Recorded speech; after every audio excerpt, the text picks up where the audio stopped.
नमस्कार।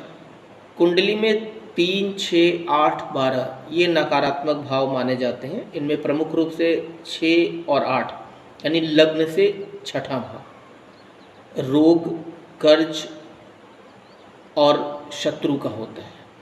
आठवां भाव अति कष्ट, अपमानजनक स्थिति, हानि को प्रमुख रूप से देखते हैं।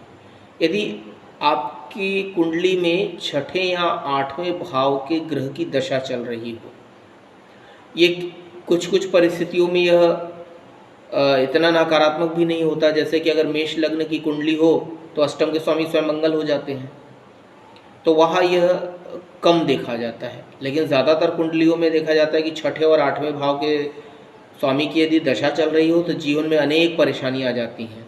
धन से संबंधित, रोग से संबंधित, कर्जे से संबंधित, अनावश्यक झगड़े होने शुरू हो जाएंगे, विवाद हो जाएगा। तो यदि छठे और आठवें घर के स्वामी की दशा चल रही हो तो निश्चित तौर पे उस ग्रह के जाप करना और उनसे संबंधित जो इष्ट देवी देवता है उनके जाप करना प्रमुख रूप से हितकारी होता है, लाभदायक होता है। लेकिन इसके पूर्व आपको अपनी व्यक्तिगत कुंडली किसी योग्य ज्योतिषी से अवश्य दिखवा लेनी चाहिए, क्योंकि व्यक्तिगत कुंडली में बहुत सारे ग्रहों का ऐसा समावेशन होता है, समाविष्ट होते हैं ग्रह, कि उनके कॉम्बिनेशन को देखना पड़ता है कि ऐसा तो नहीं कि वो एक दूसरे पे विपरीत राजयोग बना रहे हैं। आठवें का स्वामी छठे बैठ गया, छठे का आठवें बैठ गया, तो उसमें अनेक इब्बट होते हैं।